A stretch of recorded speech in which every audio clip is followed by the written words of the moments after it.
Hello friends, welcome back to our YouTube channel GK with me.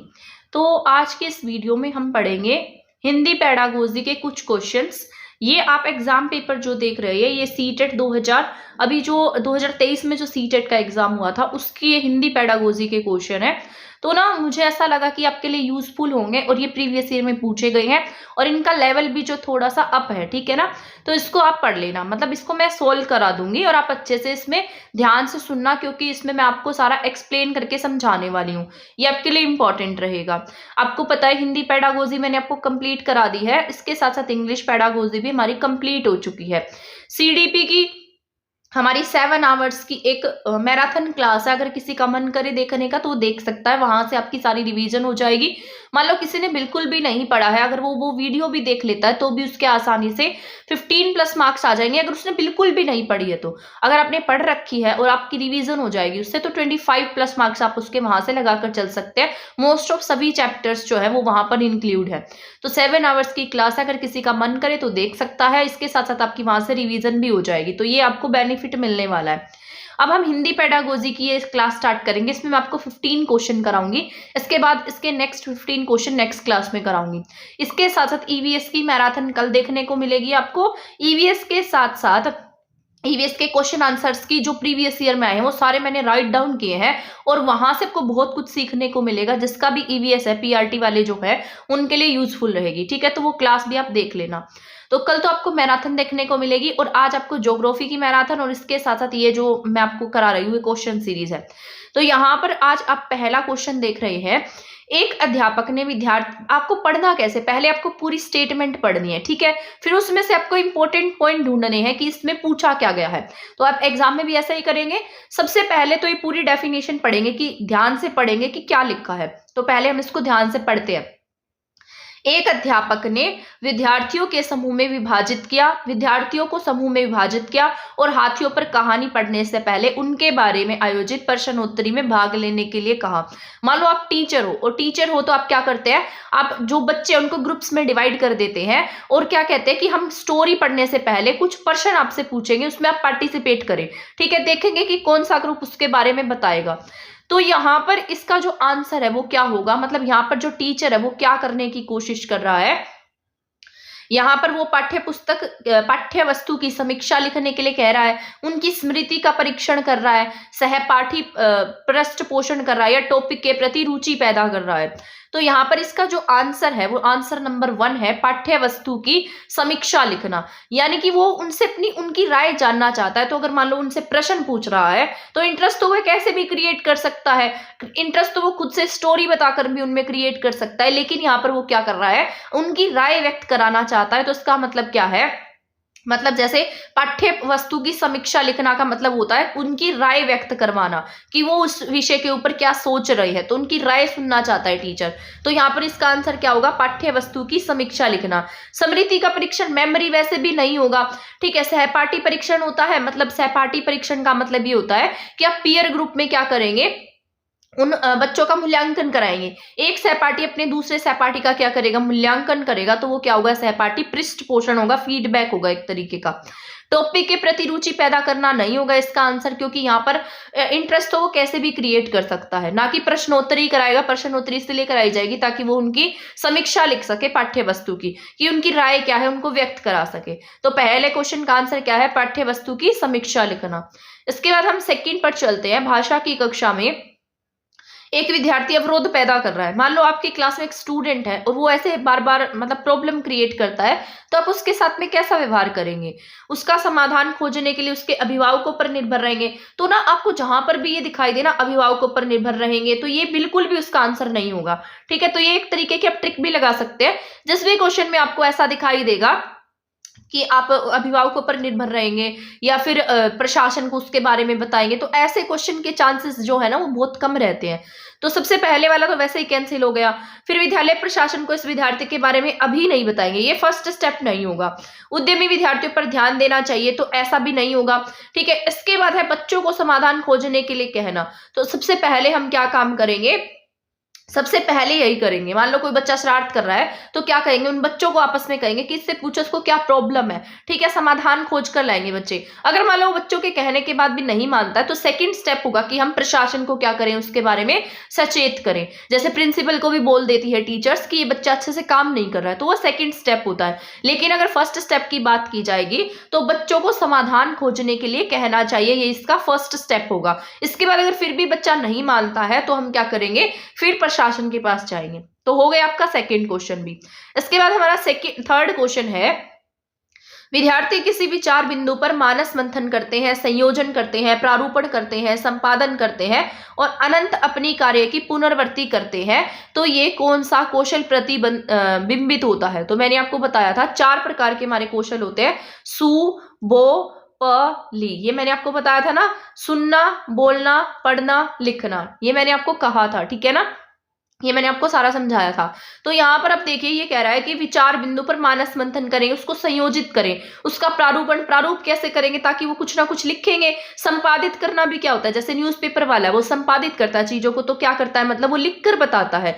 तो यहाँ पर आप आसानी से इसको टिक कर सकते हैं। तो इसका ये कौन सा आंसर हो जाएगा, लेखन कौशल हो जाएगा। तो यहाँ संपादन आ गया ना, संपादन और प्रारूपण, तो यहीं से हम अंदाजा लगा लेंगे कि ये किससे रिलेटेड है, लिखने से रिलेटेड है। इसके बाद प्रक्रिया उपागम में अच्छा लेख विकसित करना, ये शायद मैंने ऊपर वाले का आंसर लिखा है। तो यहाँ पर बच्चे क्या करेंगे, लेखन कौशल करेंगे, ठीक है, इसी का है ये।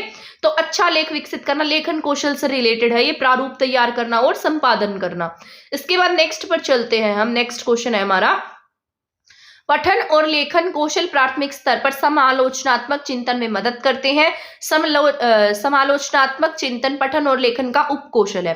तो मैं आपको बता देती हूँ, ये जो सेकंड स्टेटमेंट है ना, ये हमारी सही है। जो समालोचनात्मक चिंतन होता है, ये पठन जो हम पढ़ते हैं, लिखते हैं, उनका एक सब स्किल है, ठीक है ना। ये तो स्किल है, जैसे आपको पता है लिखना पढ़ना, ये हमारी 4 कौशल है। लेकिन इनके उप कौशल में क्या आता है, समालोचनात्मक चिंतन किस में आता है, इसके मतलब उप कौशल में आता है। तो ये वाली स्टेटमेंट हमारी सही है।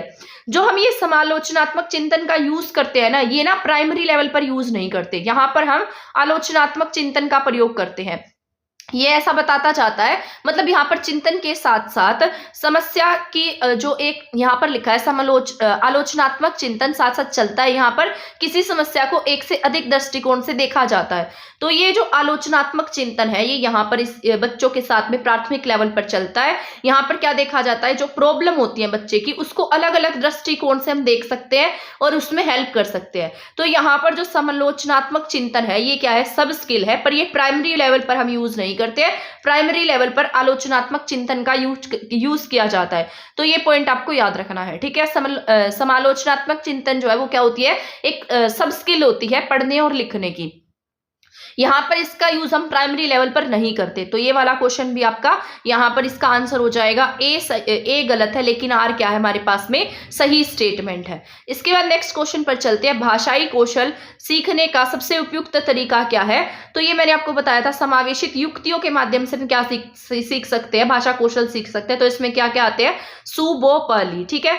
यहाँ पर सुनना, बोलना, लिखना, पढ़ना, ये सब क्या है, समावेशित युक्तियां है हमारी। इनको मिक्स करके हम क्या सीखते हैं, कोई भी भाषा कौशल सीख लेते हैं, ठीक है। तो ये तो आपका इजी था। इसके बाद नेक्स्ट है, यहाँ पर ये ऐसे क्वेश्चन पूछे जाएंगे जो आपके अंडरस्टैंडिंग बेस भी होंगे। तो देखो, इसको पढ़कर आप आराम से टिक कर सकते हैं, ये आपका अंडरस्टैंडिंग बेस है। विद्यार्थियों ने वर्णनात्मक कौशल का प्रयोग करना सीखा है या नहीं, इस बात का आकलन करने के लिए अध्यापक को विद्यार्थियों को क्या करने के लिए कहना चाहिए। यानी कि अब टीचर यहाँ पर चाहता है कि बच्चे किसी चीज का वर्णन करें, उनको एक्सप्लेन करें, तो यहाँ से वो क्या करेगा, बच्चों का आकलन कर पाए। तो इसमें से कौन सा मेथड जो है वो सबसे सही लगेगा आपको। तो ये आपकी अंडरस्टैंडिंग पर बेस करता है कि आप इसमें कौन सा आंसर सिलेक्ट करते हैं। वर्णन करने वाले शब्दों के प्रयोग में हुई गलतियों को सही करो। तो क्या आप ये सही मानते हैं, वर्णन करने वाले शब्दों के प्रयोग में जो गलतियां हुई हैं उनको सही करो। मतलब यहाँ गलतियों से रिलेटेड है, तो यहाँ वर्णन कहाँ से हो गया। इसके बाद कहानी पढ़ो और बोध आधारित प्रश्नों के उत्तर दो। जहां भी प्रश्न के उत्तर देने होंगे ना, वो भी आंसर यहाँ पर नहीं होगा, क्योंकि वर्णन करना है आपको। यहाँ पर आपकी कोई टेस्टिंग नहीं हो रही, कोई आपका आकलन नहीं हो रहा। पाठ्य वस्तु में आए क्रिया और विशेषण पदों पर गोल घेरा लगाओ। यहाँ पर तो आपने गोल घेरा लगा दिया, तो यहाँ आपने कहाँ पर वर्णन किया, कुछ वर्णन नहीं किया। इसके बाद ये देखिए, एक ऐसी घटना साझा करो जब उन्हें बहुत अचंभा हुआ हो। अब यहाँ पर बच्चा क्या करेगा, अपने अपने शब्दों में उसको क्या करेगा, व्यक्त करेगा, बोलकर बताएगा सारी चीजें। तो यहाँ पर बच्चा क्या कर रहा है, वर्णन कर रहा है। तो ये वाला एग्जाम्पल जो है किसका है, वर्णनात्मक कौशल का है। सबसे पहले वाले में गलतियों से रिलेटेड तो होगा ही नहीं, यहाँ पर गलतियां ढूंढने के लिए नहीं कहा गया, बच्चे को वर्णन करने के लिए कहा गया। इसके बाद सेकंड वाला कहानी पढ़नी थी और उसके उत्तर देने थे, तो उत्तर वाला भी यहाँ पर नहीं हुआ, क्योंकि वहां पर बच्चा जो है वो रटने पर जोर देगा और वो सोचेगा कि मैं ज्यादा से ज्यादा आंसर दे सकूं। इसके बाद पाठ्य वस्तु में क्रिया और विशेषण पर गोला लगाना, इसका एग्जाम्पल नहीं है। इसका बेस्ट जो एग्जाम्पल है वो यही है कि कोई भी घटना है उसको साझा करना है और उसे बताना है कि कौन सी ऐसी घटना थी जिससे वो क्या हो गया, एकदम सरप्राइज हो गया। ठीक है, तो ये याद रखना है। ठीक है, इसके बाद यहाँ पर आप देख रहे हैं कक्षा 7 की अध्यापिका निर्धारित पाठ्य पुस्तकों के अलावा, अब देखो ये मैंने आपको पढ़ाया था, ये देखो ये ऐसे बोल रहा है कि यहाँ पर एक टीचर है जो बच्चों को उनकी पाठ्य पुस्तक के अलावा अन्य पुस्तकों के पठन का भी सुलभ कर रही है, मतलब उनको दूसरी पाठ्य पुस्तकें भी पढ़ा रही है। वह किस प्रकार के पठन को सुमन्नत कर रहा है। तो आप देखिए, मैंने आपको कहा था ना, इसकी लैंग्वेज टफ आएगी, यानी कि लिखा हुआ ऐसे ऐसे शब्द लिखे आएंगे हिंदी में जो हमें एग्जाम में मतलब बहुत अच्छे से समझने पड़ेंगे कि यहाँ पर लिखा क्या है। इसीलिए मैंने आपको कहा था प्रैक्टिस जरूर करना, प्रैक्टिस करने से आपके जो भी डाउट रहते हैं वो क्लियर हो जाएंगे। तो कक्षा 7 की अध्यापिका निर्धारित, आपको मैंने कहा था जो भी हम स्कूल बुक्स पढ़ते हैं वो हमारी किस में आती है, इंटेंसिव रीडिंग में आती है। लेकिन इनके अलावा जो भी बुक्स हम पढ़ते हैं वो किस में आएगी, एक्सटेंसिव रीडिंग में आएगी, जो हम कहीं ना कहीं प्लेजर के लिए पढ़ रहे हैं, खुशी के लिए पढ़ रहे हैं। तो जो इंटेंसिव वाली है वो तो स्कूल बुक हो गई। तो यहाँ पर जो यहाँ इन्होंने लिखा है पाठ्य पुस्तक, तो पाठ्य पुस्तक किस में जाएंगे, इंटेंसिव। इसके अलावा अन्य पुस्तकों के पठन क्या सुलभ कर रही है, तो यहाँ पर दूसरी पुस्तकों की बात हो रही है। तो यहाँ पर ये किसका एग्जाम्पल है, एक्सटेंसिव का एग्जाम्पल है। ठीक है ना, यहाँ पर ये अपने प्लेजर के लिए पढ़ रहे हैं, यहाँ पर ये जो एक्स्ट्रा बुक्स पढ़ रहे हैं वो पाठ्य पुस्तकों से अलग है। तो यहाँ पर इसका एग्जाम्पल क्या हो जाएगा, एक्सटेंसिव रीडिंग से रिलेटेड हो जाएगा। तो इसका आंसर क्या हो गया, ए आंसर हो गया इसका, आनंद के लिए पढ़ना। इसके बाद मैंने यहाँ पर इसके ऑप्शन भी एक्सप्लेन करके लिखे हैं। जैसे निर्देशित पठन होता है, छोटे ग्रुप्स बनाकर पढ़ना वो होता है। डायरेक्टेड, जैसे हम किसी को डायरेक्ट करते हैं कि आपको ऐसे पढ़ना चाहिए, ऐसे निर्देशित पठन है, छोटे छोटे ग्रुप्स में पढ़ना। साझा पठन होता है जो शिक्षक के बीच में और छात्रों के बीच में परस्पर जो संवाद होगा वो होगा साझा पठन। इसके बाद गहन या इंटेंसिव रीडिंग होती है, जो हम स्कूल रीडिंग करते हैं, स्कूल बुक्स पढ़ते हैं, जिसका हमें गहनता से अध्ययन करना पड़ता है, वो इंटेंसिव रीडिंग है। ठीक है, ये क्वेश्चन आ गया समझ में। इसके बाद हम नेक्स्ट क्वेश्चन पर चलते हैं। प्रधान अध्यापिका ने भाषा अध्यापक को नए स्तर के लिए पाठ्य पुस्तक तथा अन्य संसाधनों का चयन करने के लिए कहा। इसका चयन करते समय निम्नलिखित में से एक प्रासंगिक नहीं है। आपको ये बताना है कि एक टीचर है, वो क्या करता है, लैंग्वेज का टीचर है, तो उसको वहां से कुछ रिसोर्सेज सिलेक्ट करने हैं। तो इसमें से बताइए कि उसमें से कौन सा यूज नहीं करेगा। तो ये सबसे पहले तो विद्यार्थियों का स्तर देखेगा। मैंने आपको बताया था जो लैंग्वेज है वो विद्यार्थियों के स्तर की होनी चाहिए। इसका मतलब ये नहीं है कि आप पहली क्लास के बच्चे को पढ़ा रहे हैं और सिलेबस आपने 5th क्लास के बच्चे का लिया हुआ है, तो ऐसे आप वो बच्चा नहीं सीख पाएगा। तो विद्यार्थियों का स्तर तो होना चाहिए, तो इसका आंसर ये तो नहीं होगा। इसके बाद देखिए, सामग्री की अवधारणात्मक जटिलता और गहनता, तो उसकी वो कॉम्प्लेक्स थोड़ी ना होनी चाहिए सामग्री। तो इसका आंसर यही हो जाएगा, वो मतलब बहुत ज्यादा कॉम्प्लेक्स ना हो, वो ऐसी हो कि बच्चों को आसानी से समझ में आ जाए। इसके बाद देखो थर्ड वाला क्या लिखता है, बच्चों की अधिगम आवश्यकताएं और उन्हें आने वाली भाषाएं। अब हम उन्हें वही, जैसे मान लो बच्चा मदर लैंग्वेज जानता है तभी हम उससे आगे कोई लैंग्वेज सिखा पाएंगे। तो उनकी लर्निंग नीड्स क्या है, वो क्या सीखना चाहता है, तो उसका ध्यान में रखेंगे। इसके बाद वो जो बच्चों को पढ़ा रहा है वो बुक वहां पर अवेलेबल है भी या नहीं भी, क्योंकि अगर मान लो वहां पर जो पुस्तकें हैं, पाठ्य पुस्तकें हैं, वो ही अवेलेबल नहीं है, तो बच्चा कैसे सीख पाएगा। ठीक है ना, तो इसका आंसर क्या हो जाएगा, सेकंड इसका आंसर है सामग्री की अवधारणात्मक जटिलता और गहनता। ठीक है, ये इसका आंसर हो गया। इसके बाद है अध्यापक ने शिक्षार्थियों द्वारा भाषा सामग्री के प्रयोग का निरीक्षण करने के लिए मानदंड निर्धारित किए हैं। सामग्री के प्रयोग का निरीक्षण करने के लिए कौन सा मानदंड सर्वाधिक रूप से महत्वपूर्ण और सहायक है। एक अध्यापक है, एक टीचर है, उसने अपने स्टूडेंट्स को क्या कहा है कि वो क्या करे, भाषा सामग्री के प्रयोग का निरीक्षण करे। ठीक है ना, और उनके मानदंड निर्धारित किए हैं कुछ। सामग्री के उपयोग का निरीक्षण करने के लिए कौन से वाले मानदंड जो है वो सबसे उपयुक्त होंगे। तो यहाँ पर इसका आंसर जो है ना वो होगा उपयोग, दोहराव और अभिव्यक्ति। यहाँ पर वो उसका आसानी से उपयोग कर सके, उसको दोहरा सके और उसको व्यक्त कर सके अपने भाषा में, अपने वर्ड्स में। ठीक है, अवलोकन तो हो जाएगा, यहाँ पर निगरानी से रिलेटेड होगा ये। इसके बाद जो यहाँ पर चेकलिस्ट है, पूर्व अनुमान है या फीडबैक देना है, ये किससे रिलेटेड होता है? मूल्यांकन से रिलेटेड होता है। इसके बाद सामग्री की उपलब्धता, तैयारी और अभ्यास, ये शिक्षण प्रक्रिया से रिलेटेड होता है। ठीक है, तो यहाँ पर इसका आंसर होगा उपयोग, दोहराव और अभिव्यक्ति, जो आसानी से उपयोग में लाया जा सके। भाषा सीखने में दोहराव जरूरी है, उपयोग में आनी चाहिए भाषा, और हम उसको क्या कर सके? अभिव्यक्त कर सके। तो इसका आंसर थर्ड वाला हो जाएगा। इसके बाद नेक्स्ट क्वेश्चन पर चलते हैं। एक अध्यापक ने कक्षा 6 के शिक्षार्थियों को कैप्शन के साथ फिल्म दिखाई। हमारा टीचर है वो क्या करता है? बच्चों को मूवी दिखाने के लिए लेकर जाता है, और नीचे क्या होते हैं? वहां पर कैप्शंस लिखे होते हैं। ठीक है, तो यहाँ पर ये मैंने आपको कहा था पाठ्य पुस्तक के अध्याय पर, मतलब एक टीचर है वो बच्चों को मूवी दिखाने के लिए लेकर जाता है, और यहाँ पर क्या लिखे होते हैं? कैप्शंस लिखे होते हैं। ठीक है, तो वो यहाँ पर कैप्शन के साथ दिखाई जा रही फिल्म किस बात के लिए उन्हें प्रोत्साहित करेगी? तो यहाँ पर लिखा है इस तरह की फिल्में देखने के लिए विद्यार्थियों को प्रोत्साहित करना, तो ये तो बिल्कुल भी नहीं होगा। मौखिक संकेतों द्वारा स्वर्ण युक्ति, पात्रों के अभिनय की सराहना बिल्कुल भी नहीं करना। सक्रिय रूप से देखना और सुनना भी नहीं होगा। तो यहाँ पर इसका आंसर होगा ये स्वर्ण युक्तियां सक्रिय रूप से सुनना, देखना और विद्यार्थियों को भाषा की प्रामाणिक सामग्री का प्रयोग करने के लिए प्रोत्साहित करना। तो इसमें सारों का मिक्सअप है, जैसे उसके सुनने का कौशल भी होगा और वो उसको एक्टिव पार्टिसिपेंट की तरह देख भी पाएगा, और विद्यार्थियों को भाषा की जो प्रामाणिक सामग्री होगी उनका प्रयोग करने के लिए क्या करना? प्रोत्साहित करना। तो इसका आंसर हो जाएगा आंसर नंबर 4। ठीक है, इसके बाद हम नेक्स्ट क्वेश्चन पर चलते हैं। अपने प्रारंभिक बाल्यावस्था में बच्चा संज्ञा की अपेक्षा क्रियाओं का अधिक प्रयोग करता है और व्याकरणिक नियमों की अनदेखी करता है। ठीक है, तर्क ये है कि उनकी शब्द संपदा बहुत सीमित होती है। तो यहाँ पर सही बात है, जो बच्चा होता है ना, बच्चे में जो मतलब उसकी जो वर्ड जो होते हैं वो बहुत कम होते हैं। ठीक है ना, वो लिमिट में होते हैं, तो इसलिए वो क्या करता है? वहां पर सभी जो वर्ड्स है उनको मिक्सअप करके बताता है और व्याकरणों की क्या करता है? अनदेखी कर देता है। तो यहाँ पर दोनों सही है, ए और आर दोनों सही है। आर ए की क्या कर रहा है? सही व्याख्या कर रहा है, तो ये राइट हो जाएगा। इजी सा ये। इसके बाद एक बालिका अपनी भाषा कक्षा का अनुभव माँ के साथ साझा करती है और कहती है कि कभी कभी हम अपनी आंखें बंद करते हैं और हमें अध्यापिका अपने बस्ते में से कोई भी वस्तु निकालने के लिए कहती है, फिर हमें उस वस्तु के बारे में बताना होता है। यह सीखने का बहुत अच्छा तरीका है। मतलब एक बच्ची है वो अपनी मम्मी को क्या कहती है घर पर जाकर कि ये हमारी जो लैंग्वेज टीचर है वो हमें सिखाती है, कहती है कि कभी कभी हम अपनी आईज को बंद कर लेते हैं और आईज बंद करके हमें अपने बैग में से कोई ना कोई चीज निकालनी होती है, फिर हमें उस वस्तु के बारे में बताना होता है कि ये क्या है। तो ऐसे ना हम बहुत अच्छे से सीख पाते हैं। बच्चे की यह टिप्पणी अधिगम के बारे में बच्चे की प्राथमिकता की ओर संकेत करती है। अब यहाँ पर ना वो बता रहा है कि बच्चे की प्राथमिकता क्या है, तो उसको हमें पहचानना है।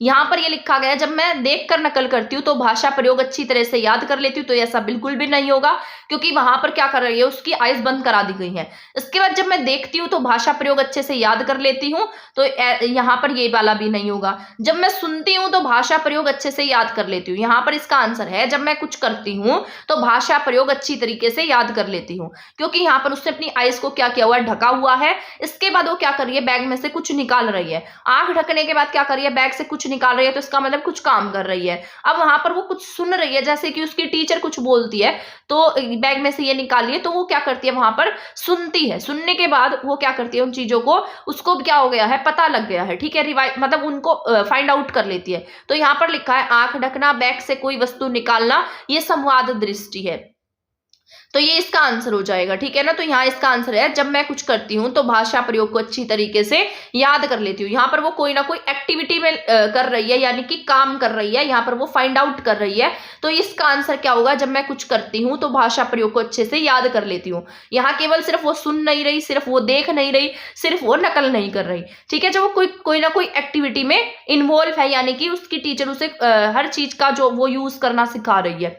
इसके बाद शिक्षार्थी क्या करती है, उस उदाहरण को पढ़ें और उदाहरण से मेल खाती हुई युक्ति का चयन करें। यदि मुझे किसी का अर्थ समझ में नहीं आता तो मैं देखने का प्रयास करती हूँ। तो यहाँ पर इसका सबसे बेस्ट मेथड कौन सा होगा, मस्तिष्क की भ्रमित स्थिति, विन्यास पर ध्यान देना, अभ्यास के लिए अवसरों का प्रयोग करना या संदर्भ सामग्री की मदद लेना। यहाँ पर एक बच्चा है, वो क्या कह रही है कि जब भी मुझे किसी चीज का कोई मीनिंग समझ नहीं आता तो मैं क्या करती हूँ, उसको देखने का प्रयास करती हूँ। भ्रमित तो नहीं होगा, क्योंकि भ्रमित होता है जब हम हमारे पास कोई विशेष दृष्टिकोण नहीं होता। विन्यास पर ध्यान देना होगा। यहाँ पर अपरिवर्तित शब्दों को संबोधित करना, अभ्यास के लिए अवसरों का प्रयोग करना, ये यहाँ पर नहीं है। तो इसका लास्ट आंसर जो है वो ये है, संदर्भ सामग्री की मदद लेना, जो भी उसके पास अवेलेबल है उसकी मदद करके वो उनके जो मीनिंग है उनको फाइंड आउट कर लेती है।